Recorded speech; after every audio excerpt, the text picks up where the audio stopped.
All right, you guys, so welcome to parallel and perpendicular lines. All right, so let us jump right in. And before we can jump right in, we need to just make sure you are aware of the definition of parallel and perpendicular.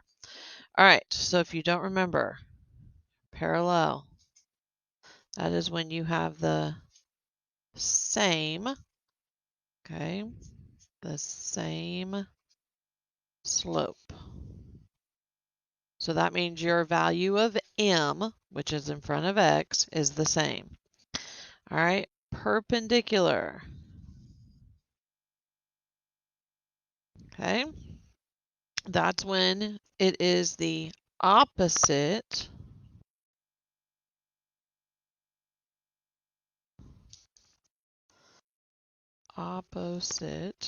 might help if I spell that right, opposite reciprocal.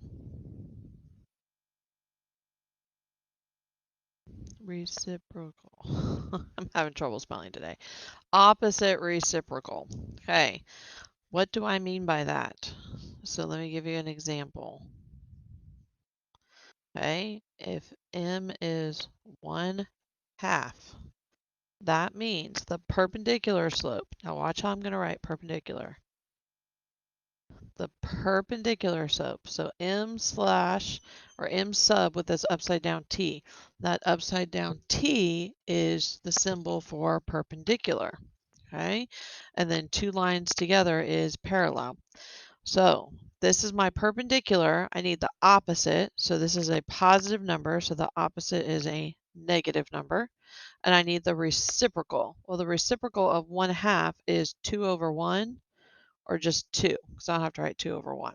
Okay, so that's what it means to be perpendicular. Now, if you're looking at it and you're like, well, how do I know I got the opposite reciprocal? Okay, super easy. Take your slopes. Okay, I'm going to clear my screen. Multiply them together. 1/2 times -2. Okay, so 1/2 times -2, you can see it there. If it equals -1, you're good. There you go. So that's how you know if you've got your perpendicular slopes accurate. If you multiply them and they equal -1, you're good. Okay, so let's look over at our example here we've got going in Delta Math. It says write a slope of a line. What is the slope of the line parallel to the line whose equation is 3x minus 18y equals -378? All right, this is why we need to be able to solve for y. It is moments like this. Okay, I need the slope of that line. So I need to get -18y by itself. So I am going to subtract 3x from both sides. So -18y equals, now these are not like terms, so -3x minus 378. All right, need to get y by itself. So I'm going to divide by -18. Each one I'm going to divide by -18. So y equals, all right, well 3/18, the negatives cancel. 3/18 is 1/6 x, and then -378 divided by -18 is 21. So plus 21. Okay, so y equals mx plus b. M is our slope.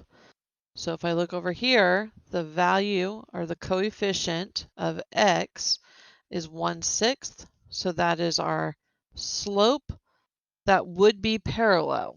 Okay, so as long as the equation of a line had a slope of 1/6, we would be parallel. There you go. Okay, all right. Perpendicular. So I'm going to do one of each, and then I'm going to let you run with it. And if you need help, let me know, because the hardest part is solving for y. All right, what is the slope of a line perpendicular to the line whose equation is x minus y equals 5? All right, so I need to get y by itself. So I'm going to subtract x.